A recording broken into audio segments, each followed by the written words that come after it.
അപ്പം ഇന്നത്തെ വീഡിയോ എന്താണെന്നല്ലേ, ഇതിപ്പം ഹെഡിങ്ങിലൊക്കെ കൊടുത്തിരിക്കുന്ന പോലെ ഞാൻ പ്രത്യേകിച്ച് എടുത്തൊന്നും പറയേണ്ട. ദുബായ് മിറാക്കിൾ ഗാർഡൻ്റെ ഒരു വീഡിയോ ആണ്. എന്തായാലും ദുബായ് ഒക്കെ വിട്ടിട്ട് ഇങ്ങോട്ട് വരുമ്പോൾ എനിക്ക് ഭയങ്കര സങ്കടം. എന്നാൽ ദുബായിൻ്റെ എല്ലാ പാട്ടൊക്കെ ഒന്ന് പോയി കണ്ടേക്കാമെന്ന് വിചാരിച്ചു. ഓൾറെഡി നമ്മൾ കണ്ടതാണെങ്കിലും നമ്മൾ വരുന്നതിന് മുമ്പ് എല്ലാം കൂടെ ഒന്നും കൂടെ പോയി കണ്ടിരുന്നു ഞങ്ങൾ കേട്ടോ. അപ്പം പകർത്തിയ ചില വീഡിയോസാണ്, അന്നും എനിക്ക് എഡിറ്റ് ചെയ്യാൻ പറ്റിയില്ല. അപ്പോൾ ഇപ്പം ഞാനിപ്പം വീട്ടിൽ വന്നിരുന്ന് കഴിഞ്ഞപ്പോഴത്തേക്കും എന്നാൽ പിന്നെ എല്ലാം ഒരു പാർട്ട് 1 പാർട്ട് 2 ഒക്കെ ആയിട്ട് അങ്ങ് എഡിറ്റ് ചെയ്തേക്കാമെന്ന് വിചാരിച്ചു. കാണാനൊക്കെ ആണെങ്കിൽ നല്ല ഭംഗിയുള്ള വീഡിയോസൊക്കെ ആണെങ്കിലും നമുക്ക് വീഡിയോസിലൊക്കെ കറക്റ്റായിട്ട് കിട്ടത്തില്ല. നമ്മളവിടെ പോയി നിന്നിട്ട് കാണുന്നതിൻ്റെ ഭംഗിയൊന്നും നമുക്ക് കിട്ടത്തില്ല.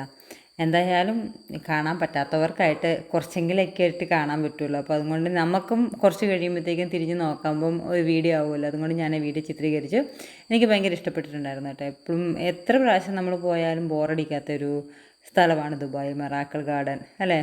പോയവർക്കൊക്കെ അറിയാം, ദുബായിൽ പോകുന്നവർ എന്തായാലും ഒരിക്കൽ കണ്ടിരിക്കേണ്ട ഒരു സ്ഥലമാണ് കേട്ടോ ദുബായ് മിറാക്കിൾ ഗാർഡന്.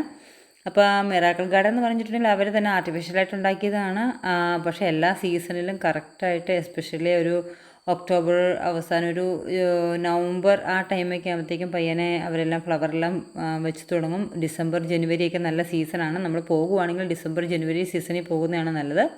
അപ്പോൾ നല്ല കാലാവസ്ഥയാണ്, നല്ല തണുപ്പും. അപ്പോൾ എല്ലാ ഫ്ലവേഴ്സും ഫുൾ ഫ്ലവറോടെ കാണാൻ വേണ്ടി പറ്റും. അപ്പം ഇതാണ് നമ്മുടെ മിറാക്കിൾ ഗാർഡൻ്റെ എൻട്രൻസ്.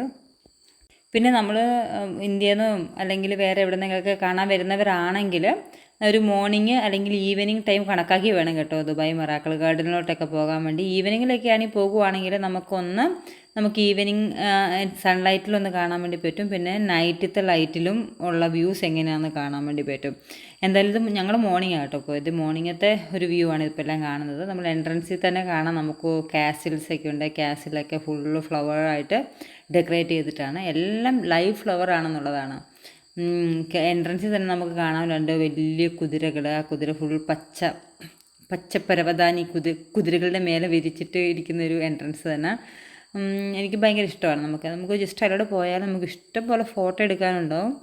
ഫോട്ടോയും ഇതെടുക്കാനാണ് നമ്മളിവിടെ പോകുന്നത് തന്നെ. അപ്പോൾ നമുക്ക് അടുത്ത വീഡിയോയിൽ നമുക്ക് പാർട്ട് 2 കാണാം.